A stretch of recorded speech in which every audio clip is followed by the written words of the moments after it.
ये आकाशवाणी है। अब आप नवीन सक्सेना से समाचार सुनिए। प्रधानमंत्री नरेंद्र मोदी ने निर्देश दिया है कि चक्रवात उम्फन के बाद में आने वाले क्षेत्रों के लोगों को सुरक्षित निकालने के लिए सभी आवश्यक उपाय किए जाएं और आवश्यक वस्तुओं की पर्याप्त मात्रा में आपूर्ति सुनिश्चित करें। श्री मोदी ने बंगाल की खाड़ी में चक्रवात उम्फन के लिए किए गए उपायों की उच्चस्तरीय बैठक में समीक्षा की। उन्होंने स्थिति का जायजा लिया और राष्ट्रीय आपदा मोचन बल की तैयारियों तथा लोगों को सुरक्षित निकालने की योजना की समीक्षा की। बाद में श्री मोदी ने ट्वीट में कहा कि वो सभी की सुरक्षा की कामना करते हैं और केंद्र सरकार से सभी संभव मदद का भरोसा दिलाते हैं। मौसम विभाग ने बताया है कि चक्रवात के कल भीषण चक्रवात के रूप में पश्चिम बंगाल के तटीय क्षेत्र में पहुंचने की आशंका है। तूफान की रफ्तार 195 किलोमीटर प्रति घंटे तक हो सकती है। चक्रवात की वजह से राज्य के तटीय जिलों में भारी वर्षा होने की संभावना है। पूर्वी मेदिनीपुर, दक्षिण और उत्तर 24 परगना, हावड़ा, हुगली और कोलकाता जिलों के सबसे अधिक प्रभावित होने की उम्मीद है। तूफान का असर ओडिशा के जगतसिंहपुर, केंद्रपाड़ा, भद्रक और बालासोर सहित उत्तरी ओडिशा के तटीय इलाकों में भी होने की संभावना है। मौसम विभाग ने समुद्र में 4 से 5 मीटर ऊंची लहरें उठने की चेतावनी दी है। पश्चिम बंगाल के पूर्वी मेदिनीपुर जिले के तटीय क्षेत्रों में चक्रवात के दौरान समुद्र में 3 से 4 मीटर ऊंची लहरें उठ सकती हैं। इस चक्रवात से पश्चिम बंगाल के तटीय जिलों में भारी नुकसान हो सकता है। बैठक के दौरान सभी संबंधित अधिकारियों को सलाह दी गई है कि चक्रवात के दौरान हुई क्षति से निपटने के लिए पर्याप्त तैयारी रखें।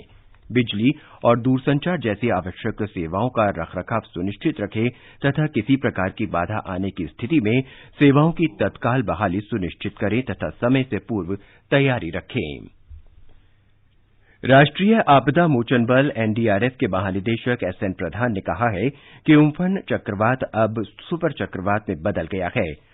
नई दिल्ली में मीडिया से बातचीत में श्री प्रधान ने कहा कि आमतौर पर सुपर चक्रवात की रफ्तार 250 किलोमीटर प्रति घंटा होती है।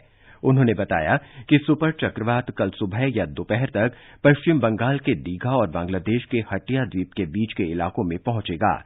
उन्होंने कहा कि सुपर चक्रवात में बदलना उम्फान इसलिए महत्वपूर्ण है क्योंकि 1999 में ओडिशा में आए चक्रवाती तूफान के बाद बंगाल की खाड़ी में दूसरी बार सुपर चक्रवात आ रहा है।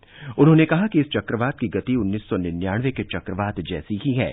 श्री प्रधान ने कहा कि ओडिशा में चक्रवात पूर्वोत्तर हिस्से के तटीय इलाकों में आएगा और राज्य के भद्रक और बालासोर में उम्फन का सबसे अधिक असर होने की आशंका है।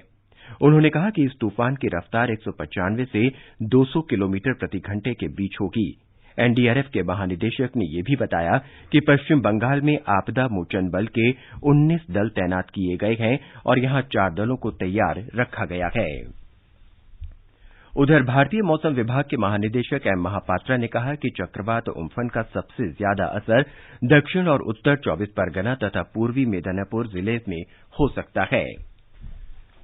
अम्फन चक्रवात से निपटने के लिए राज्यों और केंद्रीय मंत्रालय तथा अन्य संगठनों की तैयारी की समीक्षा के लिए कैबिनेट सचिव राजीव गाबा की अध्यक्षता में राष्ट्रीय संकट प्रबंधन समिति की कल दूसरी बार बैठक हुई।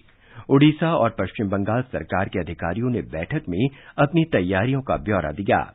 इन अधिकारियों ने आश्वासन दिया कि उसने पास पर्याप्त मात्रा में अनाज, पेयजल तथा अन्य आवश्यक वस्तुएं और सेवाएं उपलब्ध हैं। उम्फन से निपटने की तैयारियों की समीक्षा करते हुए कैबिनेट सचिव ने निर्देश दिया कि चक्रवात के मार्ग में पड़ने वाले सभी निचले इलाकों से सभी लोगों को बाहर निकालने के लिए आवश्यक कदम उठाए जाएं। इस बीच गृह सचिव अजय भल्ला ने उम्फन चक्रवात के बारे में ओडिशा और पश्चिम बंगाल के मुख्य सचिवों से बात की। किसी भी आपात स्थिति से निपटने और राज्य सरकारों को सहयोग देने के लिए सेना, वायुसेना, नौसेना और तटरक्षक बलों को सतर्क कर दिया गया है। राष्ट्रव्यापी पूर्णबंदी का कुछ और रियायतों के साथ चौथा चरण कल से शुरू हो गया है। 25 मार्च से लागू लॉकडाउन से देश में कोविड-19 का फैलाव रोकने में काफी मदद मिली है। चौथे चरण में पिछले चरणों के मुकाबले कई और रियायतें दी गई हैं। केंद्र ने राज्यों और केंद्रशासित प्रदेशों को रेड, ऑरेंज और ग्रीन जोन निर्धारित करने की अनुमति दी है। राज्य और केंद्र शासित प्रदेश केंद्रीय स्वास्थ्य मंत्रालय के मानकों के अनुसार जिला, सब डिवीजन या नगर पालिकाओं को इन 3 अलग अलग जोन में बांट सकेंगे। हमारे संवाददाता ने बताया है कि गृह मंत्रालय ने उन सभी गतिविधियों की सूची जारी की है जिन पर अगले 14 दिनों तक रोक रहेगी। चिकित्सा या सुरक्षा सेवाओं को छोड़कर सभी घरेलू और अंतर्राष्ट्रीय हवाई यात्राएं लॉकडाउन के चौथे चरण में भी बंद रहेंगी। हालांकि गृह मंत्रालय द्वारा स्वीकृत उड़ान संचालन जैसे कि वंदे भारत मिशन परस्पर रूप से संचालित किए जा सकेंगे। श्रमिक स्पेशल, अन्य विशेष ट्रेन, पार्सल और मालगाड़ियों को छोड़कर रेलवे की अन्य यात्री सेवाएं भी अभी स्थगित रहेंगी। मेट्रो ट्रेनों के परिचालन को भी लॉकडाउन के चौथे चरण में शुरू नहीं किया गया है। स्कूल, कॉलेज, शैक्षणिक प्रशिक्षण और कोचिंग संस्थान भी देश भर में बंद रहेंगे। लोगों को रेस्टोरेंट, होटल या किसी भी अन्य आतिथ्य सेवा के लिए बाहर जाने से पहले अगले 14 दिनों तक कम से कम और इंतजार करना होगा, क्योंकि ये सेवाएं भी लॉकडाउन के चौथे चरण में बंद रखी गई हैं। आवश्यक सेवाओं के अलावा रात्रि कर्फ्यू शाम 7 बजे से सुबह 7 बजे तक सभी के लिए 31 मई तक लागू रहेंगे। आनंद चतुर्वेदी, आकाशवाणी समाचार, दिल्ली। केंद्र सरकार ने स्पष्ट किया है कि पूर्णबंदी प्रतिबंधों में दी गई व्यापक छूट के बावजूद राज्य सरकारें गृह मंत्रालय के दिशा निर्देशों में उल्लिखित प्रतिबंधों की अनदेखी नहीं कर सकती। केंद्रीय गृह सचिव अजय भल्ला ने राज्यों के मुख्य सचिवों को लिखे पत्र में कहा कि राज्य सरकारें अपने आकलन के आधार पर कुछ एक कार्यों को प्रतिबंधित कर सकती है। श्री भल्ला ने राज्यों से यह सुनिश्चित करने को कहा है कि नए दिशा निर्देशों का सख्ती से पालन किया जाए। दिल्ली सरकार ने कहा है कि चौथे पूर्णबंदी को देखते हुए दिल्ली में नाई की दुकान, स्पा और सैलून, स्कूल, कॉलेज, कोचिंग संस्थान और मेट्रो सेवाएं बंद रहेंगी। मुख्यमंत्री अरविंद केजरीवाल ने कहा कि शहर में परिवहन सेवाएं व्यक्तिगत दूरी के निर्देश का पालन करते हुए चलाई जाएंगी। बसों में अधिकतम 20 यात्रियों को सवार होने की अनुमति दी गई है। टैक्सी और कैब में केवल 2 यात्री, ऑटो रिक्शा और ई रिक्शा में सिर्फ 1 यात्री की ही अनुमति दी गई है। दुपहिया वाहन में पीछे यात्री को बैठने की अनुमति नहीं है। निर्माण गतिविधियों को अनुमति दी गई है, लेकिन इनमें वही श्रमिक काम करेंगे जो दिल्ली में ही रहते हैं। बाजारों को खोलने की अनुमति दी गई है, लेकिन दुकानें ऑड इवन आधार पर खोली जाएंगी। बिहार में देश के विभिन्न भागों से अब तक करीब 5 लाख प्रवासी श्रमिक अपने अपने गंतव्य स्थानों तक पहुंच गए हैं। 1 लाख से अधिक श्रमिक सड़क मार्ग से पहुंचे हैं।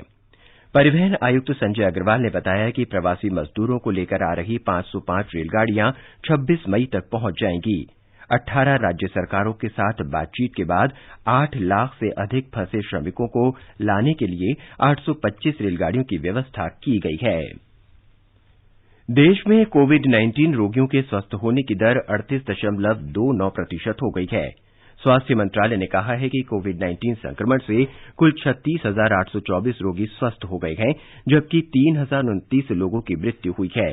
पिछले 24 घंटों के दौरान 2,715 रोगी स्वस्थ हुए हैं। प्रत्येक 1 लाख की आबादी पर भारत में संक्रमित लोगों की संख्या करीब 7.1 है, जबकि विश्व में 1 लाख की आबादी पर लगभग 60 लोग संक्रमित हैं। स्वास्थ्य मंत्री डॉक्टर हर्षवर्धन ने कल वीडियो कॉन्फ्रेंस के जरिए 73वें विश्व स्वास्थ्य सम्मेलन में हिस्सा लिया। उन्होंने भारत में कोविड-19 के प्रबंधन और सक्रिय उपायों के बारे में जानकारी दी। स्वास्थ्य मंत्री ने कहा कि भारत ने इस संक्रमण की चुनौती का राजनीतिक प्रतिबद्धता के साथ सामना किया है। भारतीय आयुर्विज्ञान अनुसंधान परिषद ने कोविड-19 जांच की संशोधित कार्यनीति जारी की है। पिछले 14 दिन में अंतर्राष्ट्रीय यात्रा करने वाले ऐसे सभी व्यक्तियों की जांच की जाएगी जिनमें संक्रमण के लक्षण दिखाई दे रहे हों। सऊदी अरब, संयुक्त अरब अमारात, कुवैत, बहरीन और कतर में फंसे 1000 भारतीयों को 6 विशेष उड़ानों से आज स्वदेश लाया जाएगा। सऊदी अरब रियाद से कोझिकोड के लिए और दब्बान से कोच्चि के लिए 2 उड़ानों से 300 यात्री आएंगे। दुबई से दिल्ली की उड़ान में 169, जबकि कुवैत और दोहा से कुन्नूर के लिए करीब 350 यात्रियों को लाया जाएगा। सऊदी अरब के प्रधान मुफ्ती ने कहा है कि मुसलमानों के लिए अपने घरों में ईद उल फित्र की नमाज अदा करना जायज है। प्रधान मुफ्ती शेख अब्दुल अजीज अल शेख ने कहा कि असाधारण स्थिति में अपने घर पर ईद उल फित्र की नमाज अदा की जा सकती है। इसके साथ ही ये समाचार बुलेटिन समाप्त हुआ।